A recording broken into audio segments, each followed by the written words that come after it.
ॐ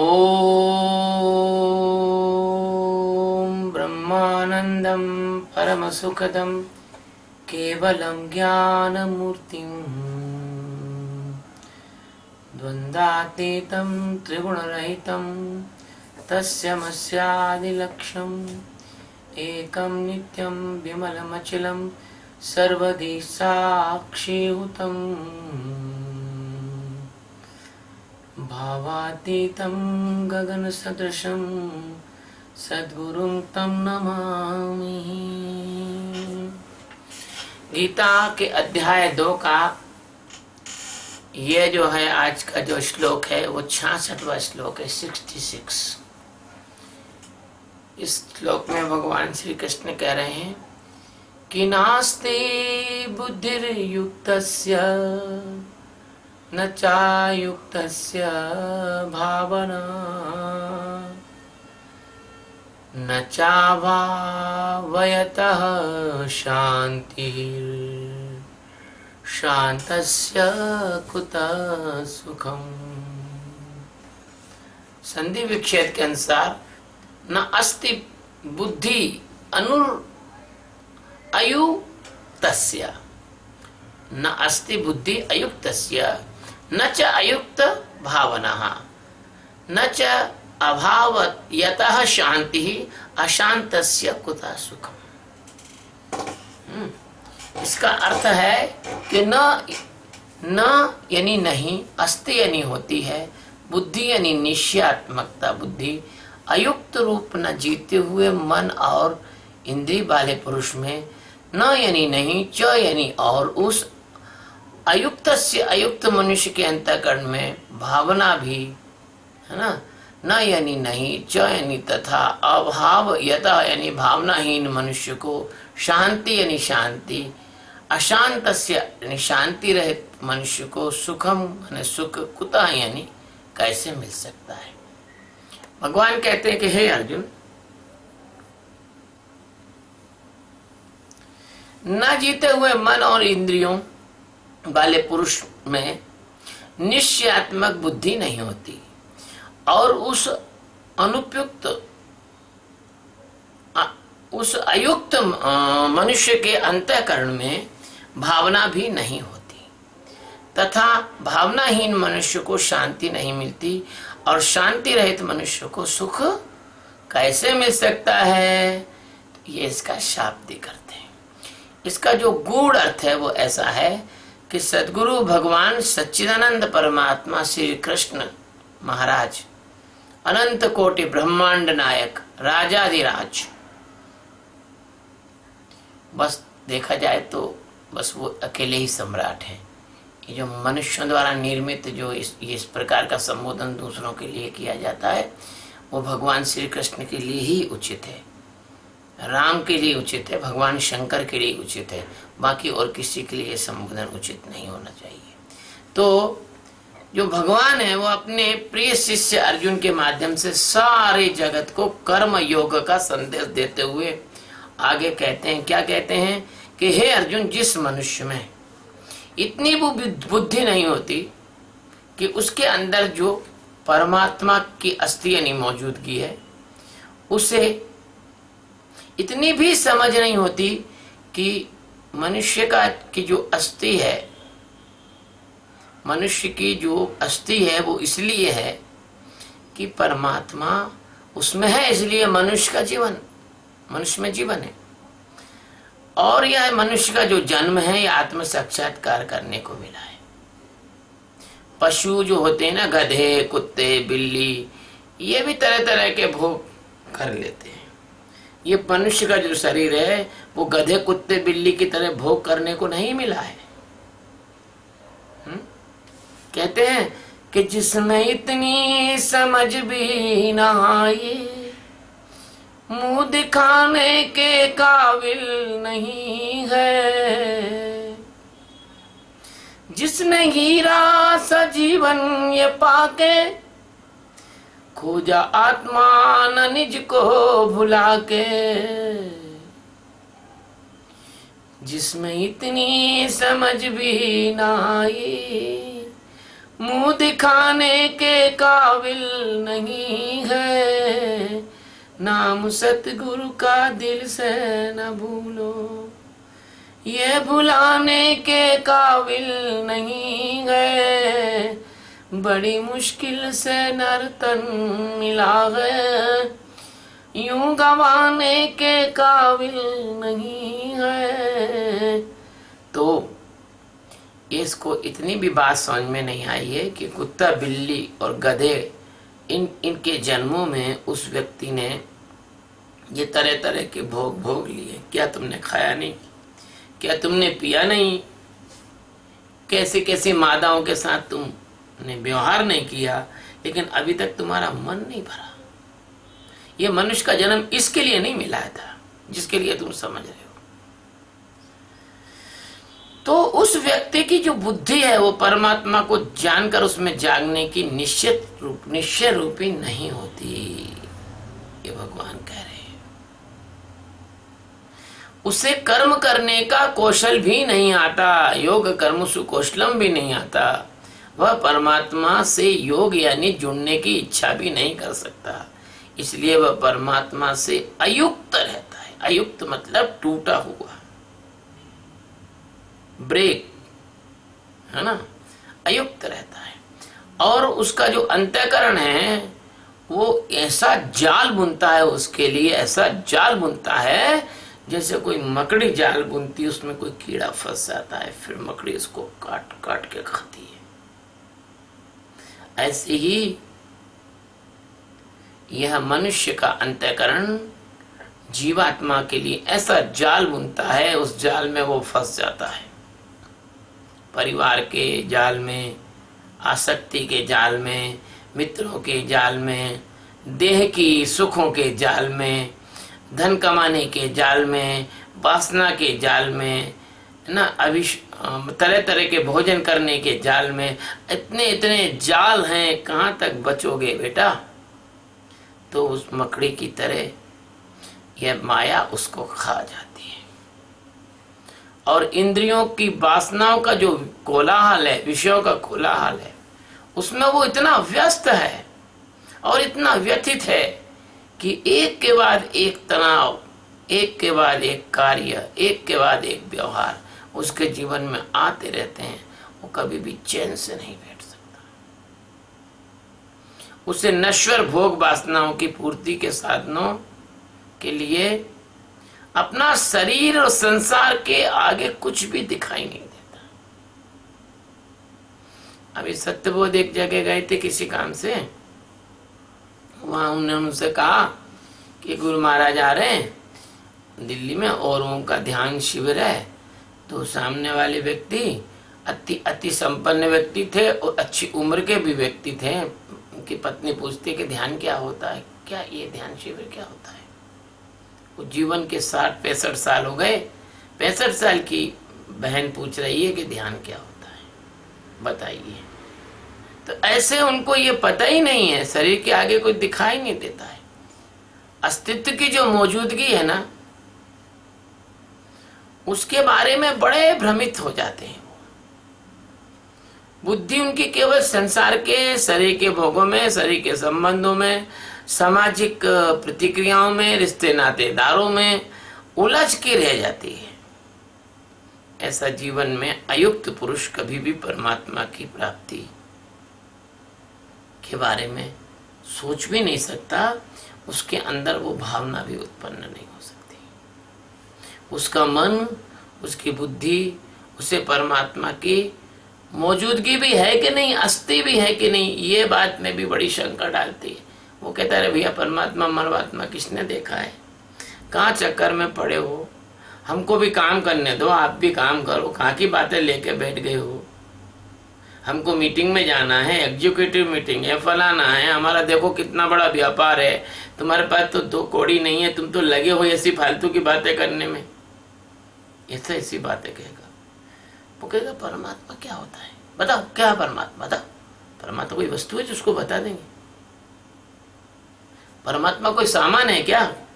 कोई sofa set है, कोई टेलीविजन है, कोई कैमरा है, कोई माउस है, कोई है क्या ऐसी चीज जो बता देंगे उसको? वो परमात्मा कोई वस्तु समझता है। और जो मूर्ख लोग उसको परमात्मा को वस्तु बताते हैं, वो ऐसे मूर्ख और ढोंगी लोगों के पास जरूर बैठ जाएगा, लेकिन जो कड़वा सत्य कहने वाले ज्ञानी हैं उनके पास वो बैठना पसंद नहीं करेगा। तो इसको कहते हैं कि उसके अंदर युक्त होने की भावना भी उत्पन्न नहीं होती।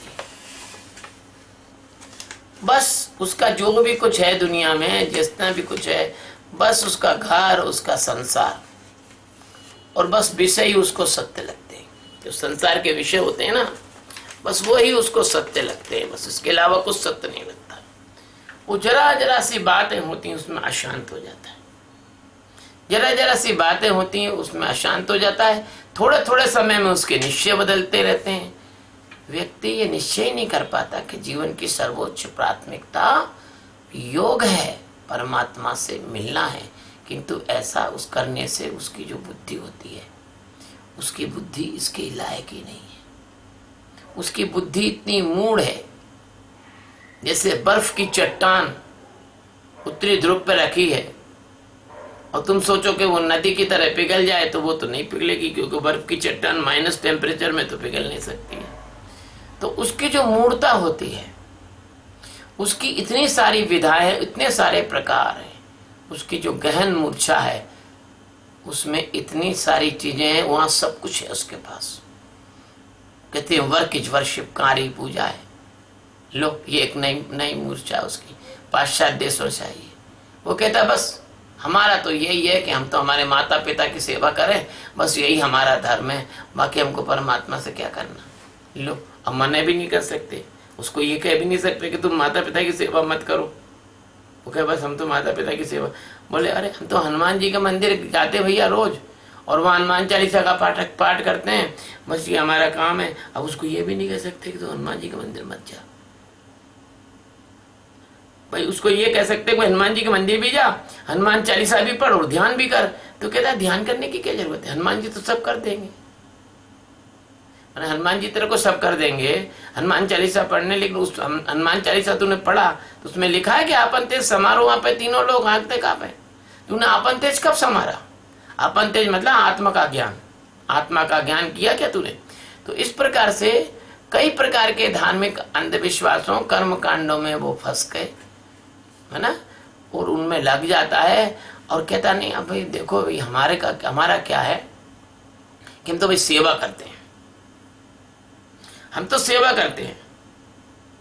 और वो कहता सेवा से बढ़ के तो कुछ है ही नहीं दुनिया में। लो, उसको कौन समझाए कि ज्ञान प्राप्त करने के बाद भी तुम सेवा कर सकते हो, और ज्ञान प्राप्त करने के बाद जब तुम सेवा करोगे तो ज्यादा अच्छी तरह से करोगे। उसको कौन समझाए कि ज्ञान प्राप्त करना और ज्ञान दूसरों को प्राप्त कराना, आत्मा का ज्ञान स्वयं प्राप्त करना और आत्मा का ज्ञान दूसरों को कराना, ये दुनिया की सबसे बड़ी सेवा है। उसको कौन समझाए? भोजन करा दोगे 1 टाइम 2 टाइम 4 टाइम, तो क्या आदमी का जीवन निकल जाएगा? नहीं निकलेगा। नौकरी दिला दोगे तो क्या उसको परमात्मा मिल जाएगा? शादी करा दोगे, क्या कोई आदमी बीमार है उसको ठीक कर दोगे सेवा करके? मैं मना नहीं करता कि मत करो, मैं कहता करो, लेकिन सबसे बड़ी सेवा तो आत्मज्ञान प्राप्त करना है। तो वो ऐसी ऐसी बातें करता रहता है, उसके संसार में, उसके परिवार में, उसके व्यवहार में, उसका संन्यास भी, उसका ध्यान भी, उसकी पूजा भी, उसके सारे कृत्य इसी माया के मकड़ जाल के अंतर्गत आ जाते हैं। और वो जो भी करता है परिणाम तक क्या होता है, उसको अशांति ही प्राप्त होती है। अगर आप मेरी बात न मानते हो तो आप चलो किसी अच्छे मंदिर के पुजारी के पास, देखो उसके जीवन में झांक कर क्या वो शांत है। चलो किसी मठाधीश्वर के पास, देखो उसके जीवन में झांक कर क्या वो शांत है। चलो तीर्थ के पंडों के पास, देखो उनके जीवन में झांक कर क्या वो शांत है।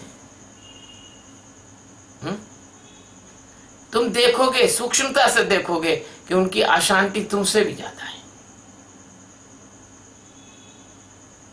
धर्माचार्यों के जीवन को झांक के देखो, उनसे तुमसे भी ज्यादा उनको अशांति है। फालतू बेकार के स्टेटमेंट देते रहते हैं, अपने शिष्यों को आंदोलित करते रहते हैं, समाज में कभी कभी तो उनके स्टेटमेंट से वैमनस्य भी हो जाता है।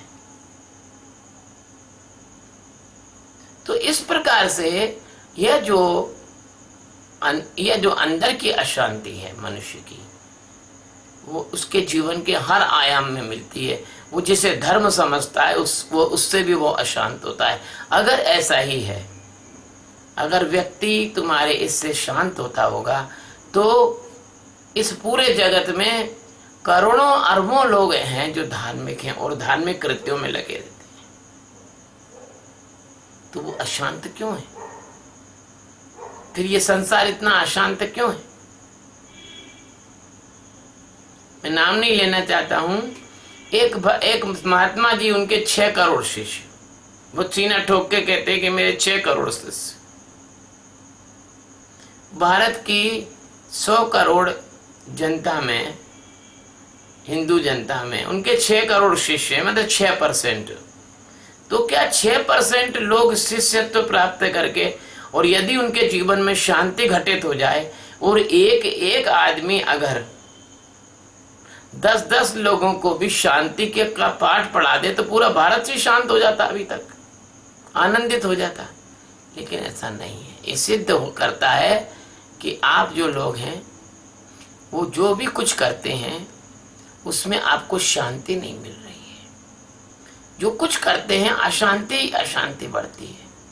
आप सभी अपने जीवन में जब पलट के देखेंगे तो आप अपने कृत्यों में देखेंगे कि आपके कृत्यों से आपको स्थायी शांति नहीं मिली है। और जिसको आप शांति कह रहे हो वो 2 अशांति के बीच का गैप है।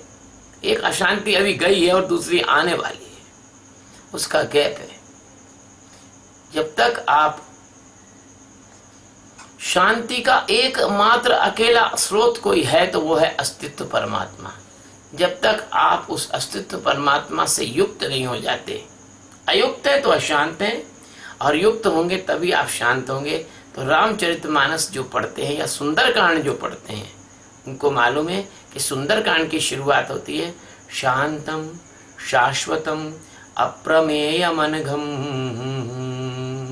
निर्वाण शांति प्रदम ब्रह्मा शंभु फणीन्द्र सेव्य मनुष्यम वेदांतम वेदम विमुम।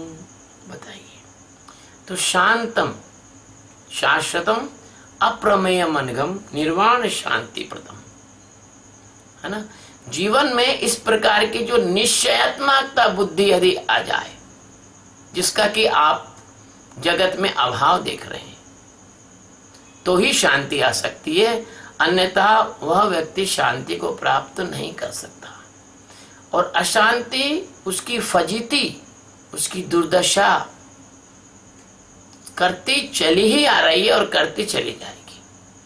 उसकी जो अयुक्त बुद्धि है वो किसी सदगुरु की बात को सुनने को भी तैयार नहीं। इतनी ज्यादा अयुक्त बुद्धि है उसकी अयुक्त बुद्धि ज्ञानी को ज्ञानी मानने को तैयार नहीं है।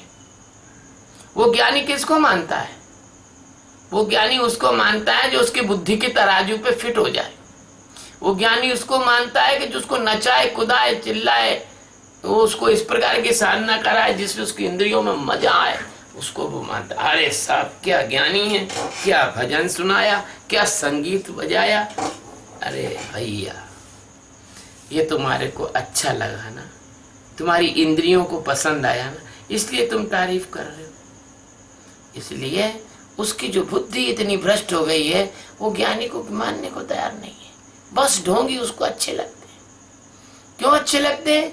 क्यों? उनको ऐसी साधनाएं बताते हैं वो ढोंगी लोग जिनको करने से उसकी इंद्रियों को संतुष्टि मिलती है और मन को मजा आता है। उनको तो हर तरह से अशांत रहने के ही कर्म करने पड़ते हैं। क्यों? कि मन का स्वभाव सदा अशांत रहना है और मन का मजा ही उसमें अशांति है। तो कर्म योग को तो वो जानता ही नहीं।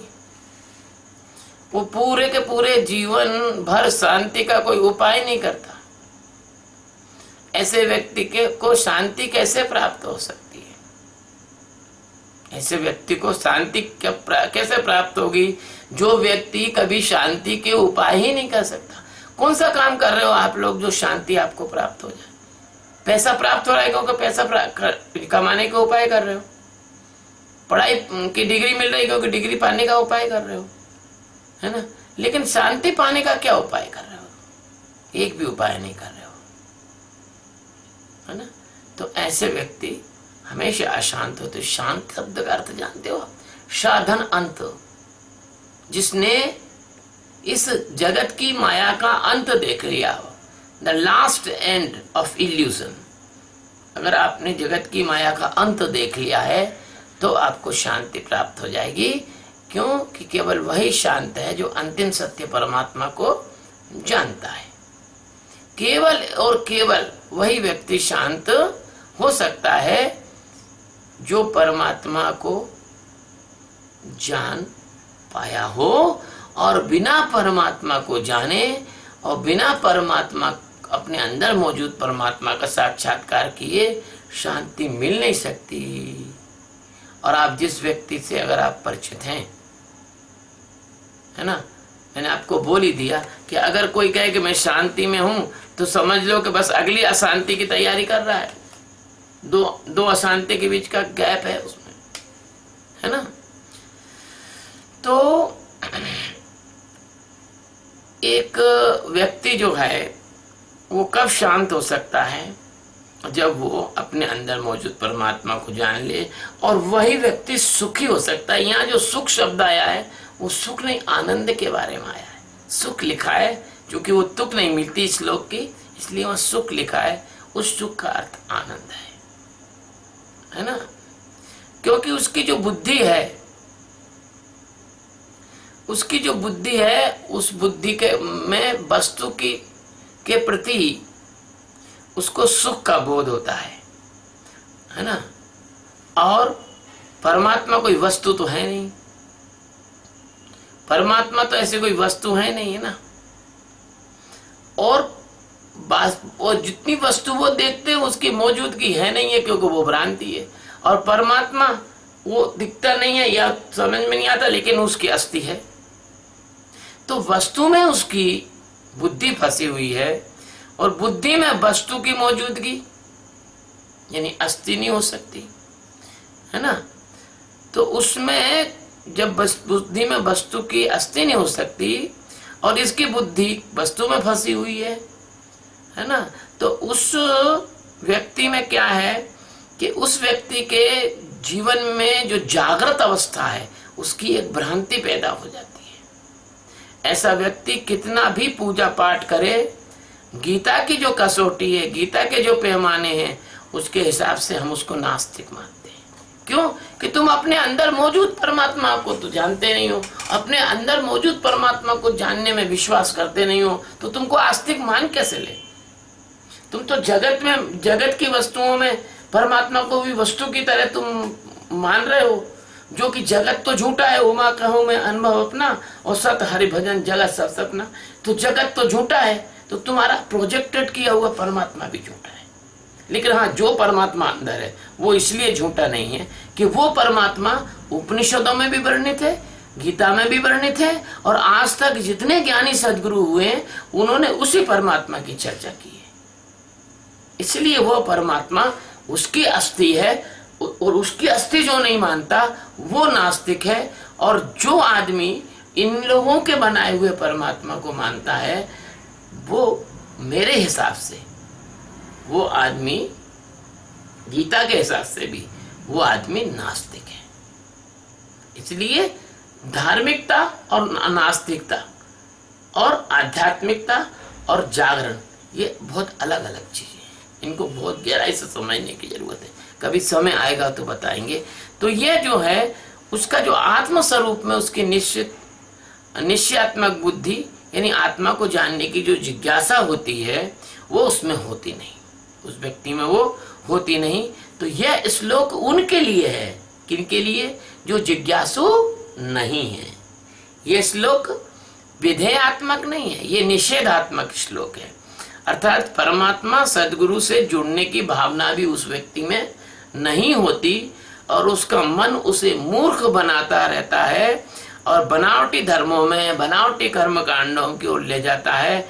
कभी कभी तो कोई सुगबुगाहट भी उसको होती है, तो उसकी ऐसी स्थिति होती है उस अकेले आदमी की जो परमात्मा की ओर जाना चाहता है कि एक आदमी ने मछुआरे से 40-50 केकड़े खरीदे और उन केकड़ों को एक डलिया में रखा। तो मछुआरे से कहा कोई कपड़ा हो तो दे दो कि इसमें ढक देंगे, केकड़े भाग ना जाए। बोले टेंशन मत करो, इनमें से एक भी केकड़ा नहीं भागेगा। तो बोले तो क्यों ऐसा कैसे? बोले एक केकड़ा अगर डलिया पे चढ़ के निकलने की कोशिश करेगा तो बाकी 2-4 केकड़े पकड़ के उसको वापस खींच लेंगे। बिल्कुल ऐसी स्थिति है तुम्हारे समाज की। कोई एक जिज्ञासु परमात्मा की ओर जाने का प्रयास करता है तो तुम सब लोग मिलकर उसके दुश्मन उसके पीछे पड़ जाते हो। अरे क्या कर रहा है, मूर्ख हो गया क्या, पागल है क्या, अब ये समय है क्या, तेरी उम्र है क्या, तुझे अभी तो तुझे शादी करना है, अभी तो तुझे नौकरी करना है, अभी तुझे फलाना काम करना है। वो जो आदमी परमात्मा की ओर जाना चाहता है उसको वापस तुम केकड़े की तरह डलिया में खींच लेते हो। तो इसलिए यह जो तुम्हारी जो आस्तिकता है, यह आस्तिकता गीता की कसौटी के हिसाब से झूठी है। इसको सच्ची आस्तिकता नहीं माना जा सकता, ये झूठी आस्तिकता है। अच्छा, अब ये जो आप आसपास के लोग जो जिज्ञासु को भ्रांति में डाल देते हैं, भ्रांत कर देते हैं, अब वो बेचारा मान लेता है कि भाई ये बड़े हैं, मेरे से ज्यादा इनका अनुभव है। अरे के कहाँ चक्कर में पड़े हो, भगवान नहीं मिलते, सब फालतू की बातें हैं। तुम तो अच्छे से खाओ पियो, पत्नी बच्चों को देखो, अपना जॉब देखो, कहाँ चक्कर में पड़े हो। ऐसे करके उसके जो दिमाग को यू टर्न कर देते हैं और फिर कैसे कैसे सिद्धांत डाल देते हैं उसके दिमाग में। कोई तो कह देता है कर्म ही पूजा है, तुम काम करो अच्छा ईमानदारी से, यही तुम्हारी पूजा होगी, यही तुमको तार देगा, है ना। तो फिर कर्म की ही पूजा है तो गोबरे लिए तो तुमसे से अच्छे कर्म करते हैं। गोबर में जो कीड़े होते हैं वो गोबर में क्या शानदार मकान उनका बनाते हैं। अगर कर्म ही पूजा है तो तुमसे अच्छे तो जो है और अन्य जानवर हैं उनके अच्छे कर्म बया क्या बढ़िया घोंसला बनाती हैं जो तुम नहीं बना सकते हो, है ना। तो ये ऐसा सिद्धांत, तरह तरह के जो सिद्धांत हैं वो उस आदमी को दिमाग में डाल के भ्रमित करते हैं। तो वो किसी को कह देते अरे भैया क्या कर रहे हो, परमात्मा को पाने की बात, अरे भैया बहुत कठिन है। अब वो तो सब बातें गई, पुराने जमाने की बातें, अब थोड़ी भगवान मिलता है ना। कोई तो कहते बस जैनी लोगों ने कहते बस तीर्थंकर हो गए आखिरी महावीर, अब कोई तीर्थंकर नहीं होगा। लो, कोई तीर्थंकर भी मतलब उस ओर जाना भी चाहे तो बेचारा गया, तो तीर्थंकर कोई हो ही नहीं सकता, संभावनाओं के द्वार बंद कर दिए, है ना। हम कहते हैं कि हाँ तुम जागो, अपने स्वरूप को जानो, तुम तीर्थंकर हो जाओगे, तुम्हारे साथ जो बैठेगा वो तर जाएगा। हर आदमी में परमात्मा मौजूद है ना। हर नर नारायण हो सकता है। यह सिद्धांत हमारे जो इस भारतीय संस्कृति के, हिंदू धर्म के बिल्कुल खिलाफ है कि कोई व्यक्ति परमात्मा नहीं हो सकता। अरे परमात्मा तो है ही, हो सकने की बात क्या है। थोड़ा सा स्मृति लब्धा वाली बात है, नष्टो मोहा स्मृति लब्धा तब कृपा में अच्युता। तो परमात्मा तो तुम हो ही, लेकिन तुम्हारी स्मृति आ जाए तुम्हें परमात्मा होने की, है ना। ये श्लोक जो है उन लोगों के लिए था, लेकिन फिर भी अपन इसको जो है कुछ पॉजिटिव और ले जाएंगे। ऐसे अब और भी बातें हैं, कुछ कहते हैं कि प्रारब्ध तो भोगना ही पड़ता है भैया। लो, कहते प्रारब्ध तो भोगना ही पड़ता है भैया। और कुछ लोग तो ये कहते हैं कि कोई दुखी है तो उसकी मदद ही मत करो। बोले क्यों? कि तुम मदद करके तो भगवान के काम में बाधा डाल रहे हो, उसको तो भगवान ने सजा दी है। अगर यही दृष्टिकोण हो गया तो ये संसार तो पूरा दुख से मर जाएगा, बीमारियों से मर जाएगा, अस्पताल बंद हो जाएंगे कि भैया सजा दी है। मलेरिया पैरासाइट काट ले तो मलेरिया की गोली मत खिलाओ, ना खाओ, क्यों? कि सजा दी है। तो कैसी जो मूर्खताएं समाज में फैली हुई हैं। कुछ कहते नहीं किसी की मदद करने की जरूरत नहीं है, वो अपने पुराने जन्मों के कर्मों को भोग रहा है, कर्मों के फल भोगने पड़ते हैं। ऐसे हजारों तर्क जो है उसकी भावना यानी जिज्ञासा उसको कुंठित कर देते हैं, उसको ठंडी कर देते हैं। वो बेचारा आगे बढ़ना भी चाहता है तो बढ़ने नहीं देते, वह पुनः जीवन के अभावों को भरने में लग जाता है। और आप जानते हो अभावों का नाम ही मन है, अभावों का नाम ही मन है। और अशांति के मार्ग पर समाज उसको चलाता है, और खुद भी चलता है, बताइए समाज ही अशांत है पूरा का पूरा। तो अशांति के मार्ग पर समाज उसको चलाता है, उसकी शांति उससे कोसों दूर चली जाती है। अशांत व्यक्ति ऐसा होता है बेचारा कि वो सुखी नहीं हो सकता, आनंदित नहीं हो सकता। जैसे किसी आदमी के शरीर में हजारों कांटे चुभ रहे हों, अब तुम कहो कि वो सांस के नाचने लग जाए, नहीं नाच सकता, क्योंकि उसको कांटों की दर्द बहुत ज्यादा है।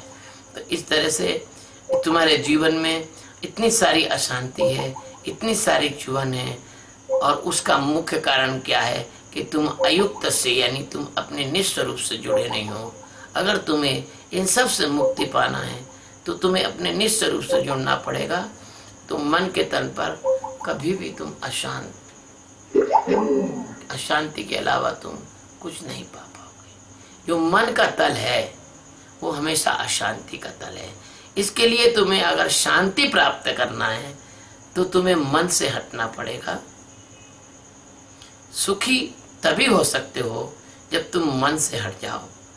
आनंद तो ये मन के साथ जीने से आनंद तो मीलों दूर है तुमसे, और आनंदित तुम तभी हो सकते हो जब तुम अमन अवस्था में चले जाओ। इसके लिए तुम्हें ध्यान करना पड़ेगा। तुम ध्यान से जुड़ो। तुम अगर ध्यान से जुड़ोगे, तो तुम शांति से जुड़ोगे। और अगर तुम ध्यान से जुड़ना चाहते हो और तुम अयुक्त अवस्था से अलग हटना के युक्त होना चाहते हो, तो ये स्वामी सच्चिदानंद तुम्हारी मदद करने को तैयार है ना। आज यही अर्थ करेंगे। शिवोहम। सद्गुरु भगवान की जय। स्वामी जी महाराज।